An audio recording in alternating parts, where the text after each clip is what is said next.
আসসালামু আলাইকুম ভিউয়ার্স, আবারও স্বাগতম জানাচ্ছি সোনালি সোমা মিডিয়া ওয়ার্ল্ডে। আজকে চমৎকার একটি রান্না আপনাদের সাথে শেয়ার করতে নিয়ে আসলাম, বেলে মাছের রান্না। এটা অনেকেই খুব পছন্দ করে থাকেন, আমিও খুব পছন্দ করি। বেলে মাছটা আমি কষিয়ে রান্না করব, তাই আগে থেকে আমি একটু মশলা দিয়ে নিচ্ছি। হালকা পরিমাণ হলুদ,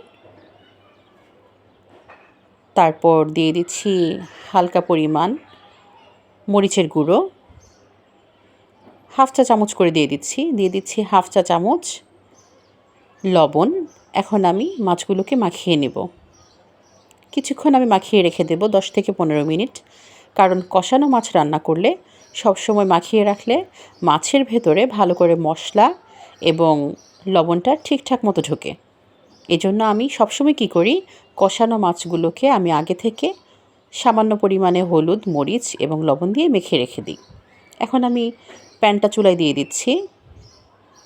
চুলার ফ্লেমটাকে আমি অন করে দিচ্ছি।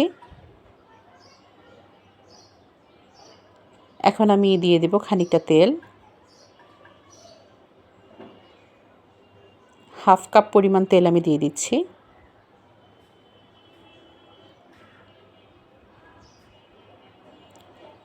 এখন আমি দেব পেঁয়াজ কুচিও দিয়ে দিচ্ছি হাফ কাপ পরিমাণ। পেঁয়াজ কুচি দেওয়া হয়ে গেল। এখন দিয়ে দিচ্ছি 8 থেকে 10টি কাঁচামরিচ, ফালি করে রাখা কাঁচামরিচ। এখন একটা স্প্যাচুলার সাহায্যে আমি নেড়েচেড়ে নিচ্ছি। হালকা বাদামি করে আমি ভেজে নিচ্ছি পেঁয়াজটাকে।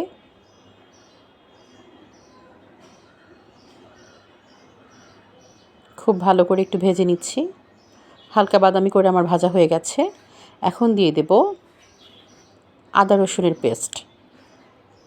1 চামচ পরিমাণ আদা এবং রসুন পেস্ট আমি একসাথে দিয়ে দিয়েছি, কেননা আমি অনেক ভিডিওতেই বলেছি আমি আদা এবং রসুনের পেস্টটা বাসায় একসাথে করে রাখি, যে কারণে আমি একসাথে দিয়ে দিই।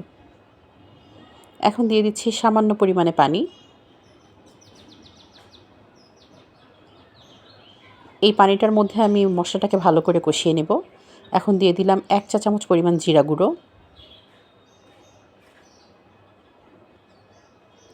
দিয়ে দিচ্ছি ধনিয়া গুঁড়ো দিয়ে দিচ্ছি হাফ চা চামচ পরিমাণ।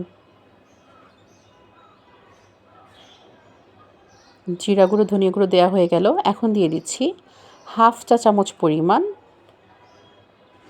মরিচের গুঁড়ো দেওয়া হয়ে গেছে। এখন আমি দিয়ে দিচ্ছি হাফ চা চামচ পরিমাণ হলুদের গুঁড়ো।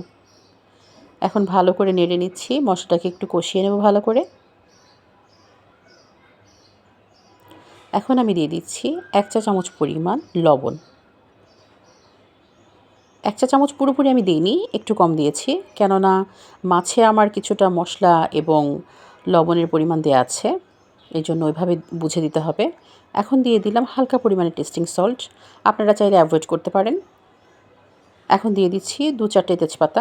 আমি আবারও বলছি, টেস্টিং সল্ট স্বাস্থ্যের জন্য ক্ষতিকর, চাইলে অ্যাভয়েড করতে পারেন। খুব একটা খাওয়া উচিত নয়, এটা মুখরোচকের জন্য কিছুটা আমরা দিয়ে থাকি অনেক সময়। এখন দিয়ে দিলাম সামান্য পরিমাণে পানি। আবারও ভালো করে কষিয়ে নিচ্ছি, কেননা পানির অনেকটাই কমে গিয়েছিল, যে কারণে আমি হালকা আবার একটু পানিটা অ্যাড করলাম। এখন ভালো করে মশলাটা কষিয়ে নিচ্ছি। এখন আমি দিয়ে দিচ্ছি টমেটো, পিস করে কাটা টমেটো। এই টমেটোগুলো আমি ফ্রোজেন করে রেখেছিলাম, যে কারণে টমেটোগুলো একটু নরম হয়ে গিয়েছে, ডিপ ফ্রিজ থেকে বের করেছি। এখন ফ্রোজেন করে রাখা টমেটোগুলো দিয়ে দিলাম, এটার সাথে ভালো করে একটু কষিয়ে নিলাম কিছুক্ষণ। এখন আমি দিয়ে দিব মাছগুলো।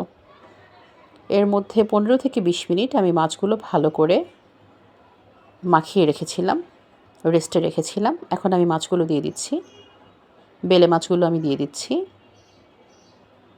মাছগুলো দেয়া হয়ে গেছে। হালকা হাতে আমি একটু নেড়ে দিচ্ছি, কেননা শুরুতে একটু নাড়া দেওয়া যাবে, পরে মাছগুলো আর নাড়া দেওয়া যাবে না। আপনারা অনেকেই জানেন, ভালো করেই জানেন, বেলে মাছটা একটু নরম প্রকৃতির হয়ে থাকে, খুব বেশ পরিমাণেই নরম হয়ে থাকে, যে কারণে খুব একটা নাড়া দেওয়া যায় না। পরে আমি আর নাড়া দিতে পারবো না, তাই হালকা হাতে নেড়ে দিলাম। এখন ঢেকে দিচ্ছি। কিছুক্ষণ পর আবার চলে এলাম। মাছটা কষানো হয়ে গেছে অনেকটা, দেখতেই পাচ্ছেন। এখন আর আমি খুন্তির সাহায্য বা স্প্যাচুলার সাহায্যে মাছটাকে নেড়ে দিচ্ছি না, হালকা হাতে একটু নেড়ে দিলাম। প্যানটাকে ধরে হালকা একটু নেড়ে দিলাম। এখন আবার সামান্য পরিমাণে আমি পানি দিয়ে দিচ্ছি, কেননা আমার মাছটা কষানো হয়ে গেছে। এখন আমি যতটুকু ঝোল খাবো সেই পরিমাণে আমি একটু পানিটা দিয়ে দিচ্ছি। বেলে মাছ হতে খুব একটা সময় লাগে না, তাই আমি পানির পরিমাণটা অল্পই দিয়েছি। আমি হালকা একটু ঝোল রাখবো। এরই মধ্যে হয়ে গেল, রান্নার অনেকটাই হয়ে গেল। এখন আমি সামান্য পরিমাণ জিরা গুঁড়া দিয়ে দিচ্ছি। রান্নার শেষের দিকে জিরা গুঁড়াটা দিলে রান্না একটা স্মেল আসে, জিরার একটা স্মেল আসে, খুব ভালো লাগে খেতে। আমি অনেক রান্নাতেই দিয়ে থাকি শেষের দিকে, আমার কাছে খুব ভালো লাগে। এখন শেষ সময় দিয়ে দিচ্ছি ধনিয়া পাতা। ধনিয়া পাতা কুচি করে আমি রেখেছিলাম, এখন কিছুটা ধনিয়া পাতা ছড়িয়ে দিচ্ছি মাছের উপর। বাস, এর মধ্যে রান্না হয়ে গেল আমার বেলে মাছের ঝোল।